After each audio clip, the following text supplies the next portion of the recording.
Entertainment Soldier here, and I am back to talk about Daredevil Born Again, Season 1, Episode 8, and my thoughts on this episode.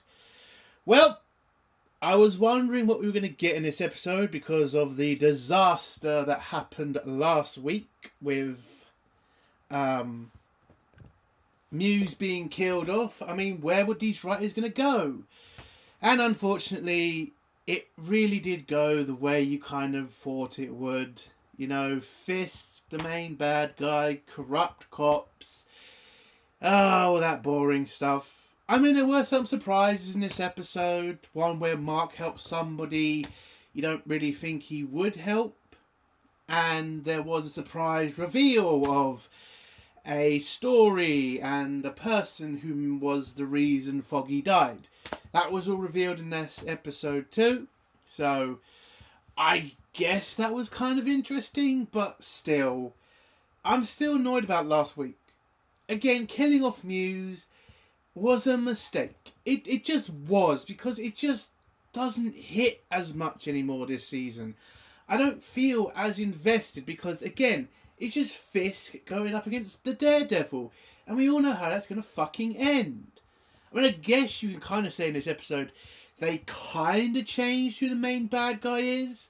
But at the end of the day, we know where this is going to end. Daredevil has to fight corrupt cops. He has a massive fight with fucking Fisk. And somebody ends up in prison. I mean, who knows? Maybe they'll do something different and Fisk will get away with it. I don't know. But again, it's just...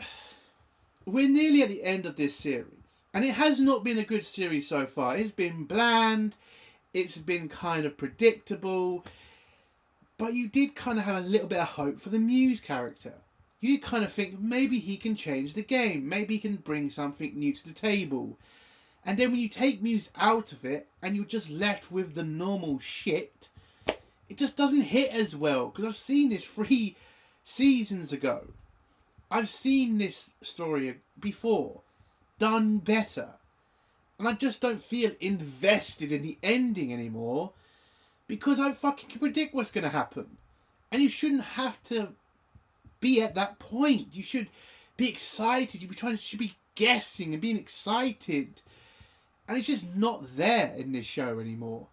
It just feels bland, boring. We're just paying by the fucking numbers. And as for this episode with the surprises, I mean, yeah, finding out who killed Foggy, or at least ordered it, it was kind of a surprise. I mean, maybe finding out about a certain person who's working against Fisk. I mean, okay, that could be interesting if I gave a shit about the character. I mean, there's just not really anything good in this episode. I mean, you could say one scene... the dance scene at the end where you could see Mark doing stuff with his powers and stuff. I mean, yeah, kind of. I mean, they could have done something more with that. I thought they were going somewhere with it, but then it just turned into not really much. But yeah, I'm just not feeling it from this series anymore. I'm just watching it just to get through it. That's what it feels like. I'm not excited for anything. I'm not connecting with the new characters. They're just not likable. I'm sorry, that's just fact. And yeah, it's just bland. Like, that's it. That's just biggest problem with the show. It just doesn't feel like it's going to hit you with a massive surprise. And if somebody says the Muse death was supposed to be a big surprise, like, yeah, but all for the wrong reasons. Like how stupid it was, how ridiculous that we are just letting a good bad guy die off like that so soon in a series where you should have put the focus on. Like where this series is going, with the person who ordered Foggy's death, that should be a side story. That shouldn't be the main focus for Daredevil. That should be something that does get in the way of the main story because, of course, Mark would focus on that. But he also needs to then tell himself, I'm the Daredevil and Muse is a much more bigger threat. I know I have to deal with who killed Foggy or who ordered it, but Muse is killing innocent people. That's where this show should have gone. But we just decided to go down this road and it just wasn't exciting. I'm sorry. I mean, the writing's just bland. The acting, again, listen, Fisk and Mark, those two actors are great. They know the characters, they can do them great, but still, you can't just rely on these two to carry a show. You just can't. They need a supporting cast. The supporters need to be as good, if not better in some cases, as Fisk and Mark. I need to want to see the other characters. I need to want to listen to them and be like completely focused on what they're saying. In this, I'm just not. You know, Cherry, I'm sorry, I get it. He's a replacement for Foggy. He's just not really interesting. Especially when it's just really obvious he's just a replacement for Foggy. That's it. And as for the other lawyer woman, she's barely in the fucking show. She's just there to remind Mark that he's a lawyer and he needs to do his job. That's all she's there for. And apparently she was supposed to be a replacement for Karen Page, and it's just like, with Karen, she was there to, you know, be the compass for Mark, you know, to be there to remind Mark, you are Daredevil, you need to do this. And it's just, this new character, this new woman, she just doesn't bring that. She just doesn't. And it's just, I would say, disappointing. I get it. She's from a character from the comics, and apparently she's shit in that, and I guess she's no different in this. It's just dull. It really is. Again, it's like, you should have just kept Foggy and Karen. You should have done it. It would have been a better show. I know about some rumours that apparently Foggy might not be dead and all that shit. I mean, if it happens, it happens. I mean, at this point, I just don't care. But, yeah. Again, the episode's not that bad. Like, you can watch it and you can kind of enjoy some scenes with Mark and a certain bad guy who reappears in this episode and what he does to him in that interrogation room, which was kind of funny. But other than that, not really much. Like, it's just, we're just going through the motions just to get to the end and have the big fight between Mark and Fisk, and that's it. And it's just dull. It just really is. So, what would I give this episode out of 10? A 5? I mean, I'm not actually. Let's do a 4. Again, it isn't that great, but it's not that bad. I'll just say a 4 out of 10. Yeah, I'm just disappointed. Again, I'm still not going to get over the Muse, you know, killing. It was just ridiculous. It shouldn't have happened like that.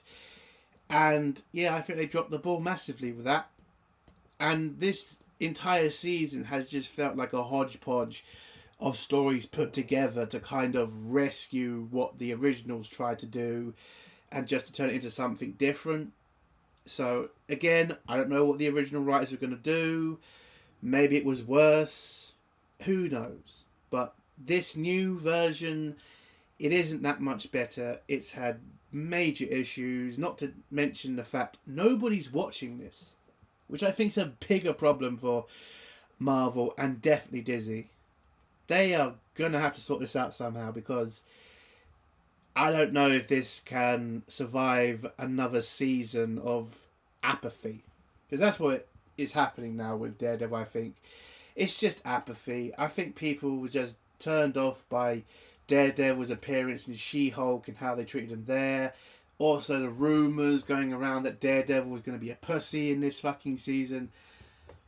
I mean, Disney's got to learn. Like, if you do stupid shit with your characters in other shows, that is going to affect their shows. Like, you can't just keep thinking that the fans are just going to forget all that shit and just going to absolutely accept the new shit, because it's just not going to happen. Well, anyway, a 4 out of 10. Let's get to spoilers now. If you don't want to hear spoilers, leave in 3, 2, 1. I think I just realised I called Matt Mark. Matt. I don't know why I keep getting his name confused with another character. I don't know. Anyway, so the episode starts off with Fisk talking to his wife. Vanessa, and how he wants to be open with her, no more secrets between them, and he wants to show us something massively important. So we go to the secret prison of Vanessa's boyfriend, where it turns out Fisk did not kill him. He just beat the ever-loving shit out of him because there's blood on the wall, which is obviously probably where Fisk has punched his face in. And you then just see Vanessa sees the boyfriend, and Fisk says, I promised not to kill him, but I'm still pissed off that you cheated on me with him. And this is pretty much him trying to get Vanessa to prove that he's loyal to her and only him. I mean, that she's loyal to him and only him.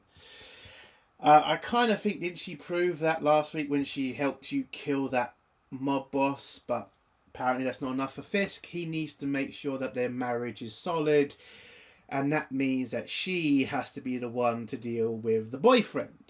So the boyfriend is just in the background pleading for his life and begging Vanessa not to kill him, where Fisk is getting angrier and angrier, like saying, every time I hear his voice I get angry and want to kill him. And basically you kind of see Vanessa's kind of sorry that she has to do this, but she eventually realizes, yeah, I love Fisk, grabs a pistol and shoots him 3 times. 1 in the shoulder, 1 in the gut, and 1 in the head.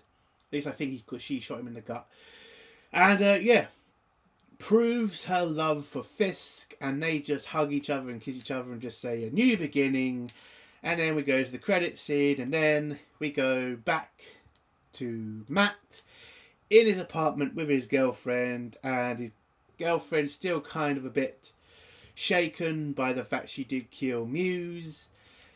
Unfortunately, she didn't tell the newspapers that, because the other storyline here is the fact that Fisk's little communications boy and his friend BB, they ran with a story about how Fisk's task force, which is just filled of bent coppers, which is what you see throughout this fucking episode, taking credit for it. And apparently she's just okay with this. And apparently she also has a problem with masked vigilantes, because that's what Muse was. I mean, he was a murderer. She keeps trying to connect the two, Muse and Daredevil, and how she doesn't trust Daredevil because of Muse. Mark tries to defend, Matt, fuck's sake. Sorry, I don't know why I keep doing that. Matt tries to defend Daredevil and say he is not like Muse. He saves people, Muse killed people. And she's just not having any of it, because, again, she has got a little bit of PTSD from it, which is obviously what's going to happen if you nearly get killed by a serial killer. And I think Mark tries to understand it and see things from her point of view. But again, this is him she's comparing to Muse. And, anybody would be pissed off with that. But anyway, they kind of have a little fight. Then someone knocks at Matt's door. And it turns out to be Fisk's right-hand man, the English guy, giving Matt's girlfriend an invitation to the, Mayor's Ball or Mayor's Black Tie event or whatever it's called. And he's just, Matt's surprised that Fisk knew his girlfriend was at the apartment. And he asks questions, and the English guy's just not really bothered. He's just there to give an invitation and to kind of unnerve Matt, I think, a little bit.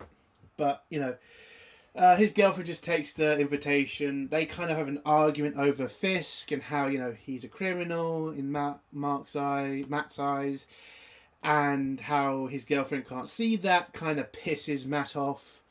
And then she kind of tells Mark, are you going to come with her to the ball? And Matt doesn't really want to do that because, again, he hates fucking Fisk. But, she does. And he tries to make the excuse of he didn't get an invitation. But his girlfriend says, well, I got a +1, so you can come. She really wants him to come because she wants to, see him more and show people that she's in a relationship. Whatever the fuck she wanted him for. She wants him there. Matt doesn't want to go.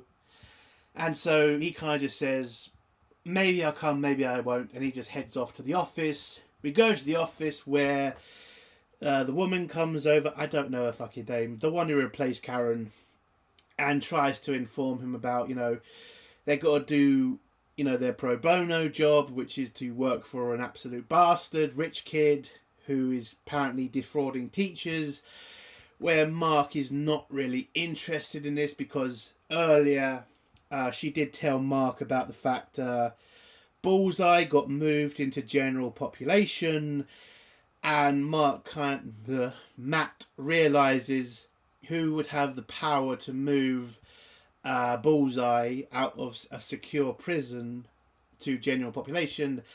That can only be Fisk. Now, why would Fisk be moving Bullseye? Well, obviously, to get him killed to cover something up. So Matt is kind of angry about that because now he thinks he's got a link between Fisk and Bullseye, and that's the reason Foggy died. So Matt is just focused on that, but he's then reminded by the woman that he needs to focus on this case, and so he just gets pissed off during the meeting with this rich bastard and kind of tells him, I know you're lying, I know you defrauded teachers, shut up and take a plea bargain and now fuck off somewhere else or whatever. And then he gets called out by the woman and says they have to be nice to this client, he's a very valuable client, he has a right to defense. And Mark is just like, aren't you tired of defending these bastards? Aren't you tired of us just shoveling the shit and just looking after the bad stuff and not really fixing anything? Don't you think we should do something better? I mean, yeah, Mark, that's Matt, I guess that's something you can fucking hope for, but again, you're in this job, you're in this lawyer firm, and this lawyer firm wants to make money. If you want to do that sort of work, maybe you should go back to being independent. Go back to the old fucking, law firm you were at, where you were your own boss, and then you could do those sort of jobs. But if you want to work in the big leagues of lawyer work, you have to work with bastards because they have the money. And, he does bring up the guy who stole those cereal boxes and says, how can he be in prison for something so small, where this guy robbing teachers? Again, I do get it, Matt, I get it. One crime doesn't equal the other, but pretending like that's not a crime for stealing cereal, again, it just opens up a Pandora's box. You just say, well, stealing a little bit of things is okay, but stealing a lot of things is bad. Like, they're kind of both equal, because if you open those floodgates, which we've seen in the US, they opened those sort of floodgates and it's just gotten worse. Here in the UK, we don't have those sort of laws, and we're having a shitload of fucking, shoplifting. It's like, you have to fix the problem. And just because you think one isn't equal to the other doesn't matter. Under the eyes of the law, both thefts are equal because they are both thefts. Okay, I think I should get on with this because I don't think I should turn this into like a political thing about the law and shit. But yeah, so Matt just heads off, to kind of calm down. We then go to Fisk in his office where he informs his team of what his plans are for the day, because his head of communications tells him about, he has a bunch of things he has to do today, which is public relations stuff, and Fisk just says, not interested in it, cancel it all.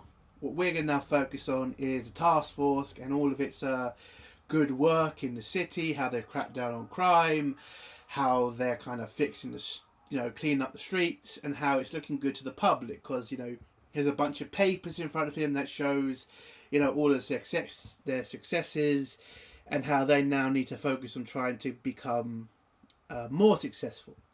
And that's why he promotes the other communications guy and says, you're going to be deputy mayor of communications, so you can go out there and, spread the word of how good Fisk is and how much he's improving New York City. And the communications woman is just not happy with that. She doesn't think he's experienced enough. And then the other guy just, kisses Fisk's ass like majorly. It's like, I wonder who they could be talking about with Fisk when they're having Fisk promote people who kiss his ass. Fucking hell. But, Fisk is also told in this meeting about how the task force is also being like sued a lot, brought to court for how they're handling criminals, and Fisk doesn't really give a shit about that because apparently the public love it. They love the fact the streets are getting cleaner. They love the fact the criminals are getting caught. At least that's what they think. And he thinks this is still a good direction to go down, and that he now needs to focus on trying to get his getting his project off the ground by getting it past the rich people of New York, get them funding it, and he should be just focused on that from now on. He's getting the city clean, he's getting the criminals off the street, and that's what he should be. Now he needs to focus on his actual project, which we still don't know what the real plan is. Maybe he is trying to create jobs, but let's be honest, this is Fisk, this is Kingpin, so there must be another agenda. But that's what he wants to focus on now. We then go to the next scene, which is Matt meeting. He goes to the pub where Foggy died to have a last drink with the lady who owns it. Mark asks, is she going to keep it open? And she says, no, I'm going to close it down because nobody wants to come back because of all the sadness of Foggy's death. Then Cherry comes in to also have a drink, and, Matt and him have that little conversation about what happened that night, where Matt realizes from Cherry that Foggy was celebrating early about a case. Now, why would he be celebrating? Because he hasn't won that case, but apparently he must have known he had something on the person he was going to court with against, that it was going to make sure that he won. So that's why he was celebrating. And now Matt has a reason why Foggy was killed that wasn't his fault. It was the fact that he has something on somebody that could put them in prison, and the only person Matt can think that could have been was Fisk. So he needs to find out who hired Bullseye. So he goes to the prison to talk to Bullseye. Bullseye kind of pathetically asks Matt, can you defend me and can you get me the fuck out of Genpok? Because he is literally going to get killed if he stays in there, especially because his hands are covered, so he can't use his special moves with all the shit he can do as Bullseye. And Matt is just not interested. He just wants to know, did Fisk hire him? Who got him to kill Foggy? And Bullseye's not really interested. He just wants help to get somewhere safe. And so Mark decides to do something which I will say to the writers was interesting. He decides to help, at least I think that's what he did, Bullseye out, which is to put his face in the fucking table a couple of times. Now, some people would say, isn't that just Matt being angry and just kicking the shit out of him? Not if you see what he was doing and how Bullseye gets out. Let's just say there's a part of Bullseye's body that gets broken and is a way for him to escape. So Matt bashes his head in on the desk, calls in the guard to grab him. He then gets taken to the infirmary to get checked out and to get some medical attention. Whilst he's getting some medical attention, a guard tries to put the cuffs back on to make sure he can't grab anything to kill people, but he has a tooth loose and he used that tooth to hit the guard.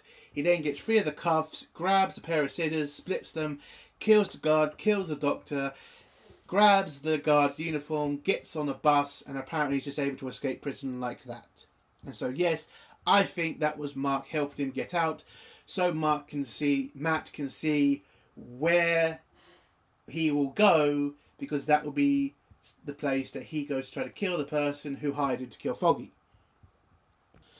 We then go to the mayor's ball, where Fisk is just basically intimidating everybody, every government official, every donor. It turns out one of the donors' husbands is missing, so you can kind of see the old Fisk is back He's literally intimidating everybody he can to get his project moving forward.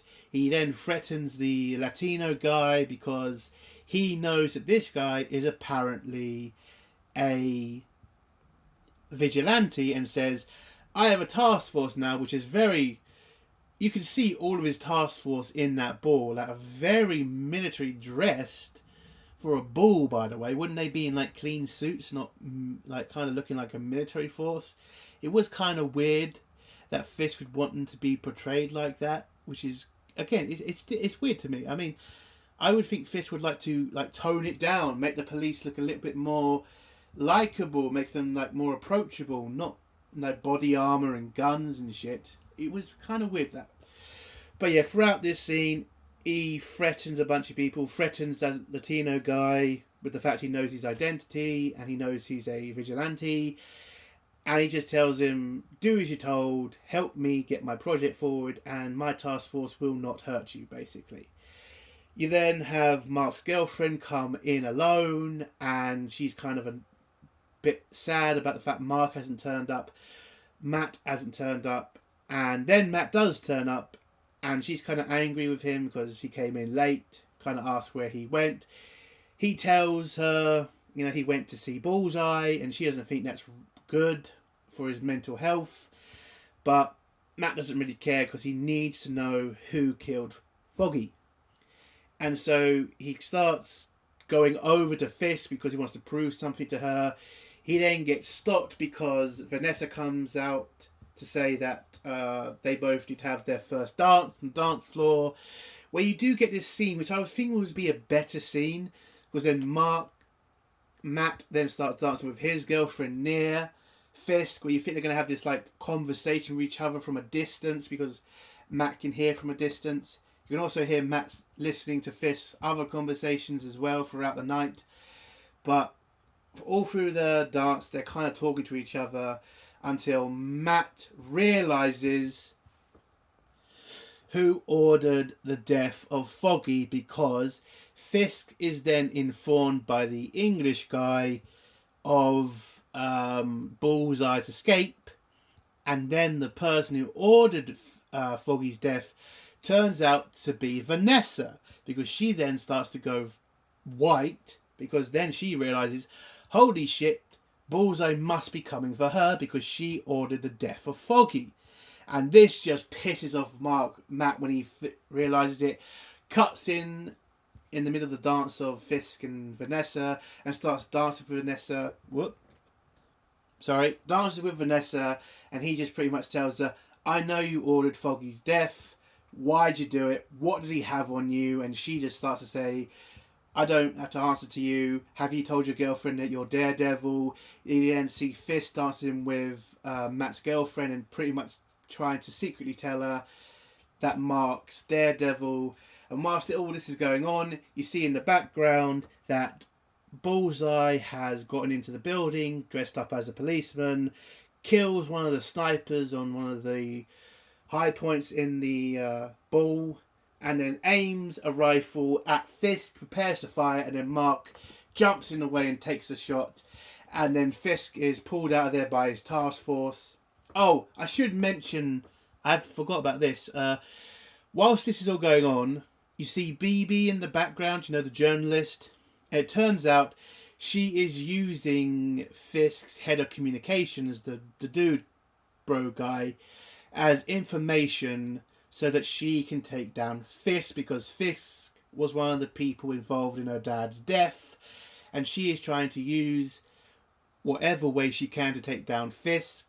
And that's when she goes up to the chief of police, where the chief of police just got back from seeing Fisk's task force interrogating and torturing a journalist by putting his hand in the fryer, and seeing that Fisk has just pretty much got all these dirty cops as his protection, and he doesn't like that, and he wants to try and take it down. So BB goes over to him and says to him basically, I'm on your side, I want to take Fisk down too, give me information that can take it down, and we'll be rid of him forever, hopefully. Then she goes back and they both agree with each other that yeah, they're going to work with each other. She then goes back to the head of communications guy and starts drinking with him, and then you get the whole, you know, dancing scene and Fisk getting nearly shot and Mark taking the bullet, and then the episode ends with Matt on the floor with a shot in his arm, and that's how the episode ends. Again, not a great episode, but not a bad episode. I kind of like the storyline between, you know, Bullseye and Matt, and how he did help him escape, and how he used that to find the person who ordered Foggy's death. I'm not that surprised it was Vanessa who did it. Again, it's not that much. Well, it is interesting, but to be honest, again, I just don't think it's that big a deal. Again, I get it, Foggy's death, but if apparently Foggy turns out to be alive, then it just kind of makes the story a bit shit, in my opinion. But overall, it's a 4 out of 10. Again, I still think you shouldn't have killed off Muse. That was the main bad guy you should have stuck with. This whole thing, you know, that now it's going to be Vanessa that, you know, Matt goes after, and obviously it's going to be Fisk standing in his way. I mean, maybe they may try to change it around and say that Fisk lets his wife get put in prison so he can stay mayor. Maybe that will be the twist at the end. Who knows? But again, I still think episode 7 is going to be where they pretty much see they fucked up. So episodes 4 out of 10. And yeah, we get to the final episode on Wednesday, and we'll see if it's any good. And that's the end of my review. If you like the review, give it a like. If you dislike the review, give it a dislike. And if you like my content, do think of subscribing. And if you have a comment, leave it below and I'll try to get back to it. Entertainment Soldier. Bye.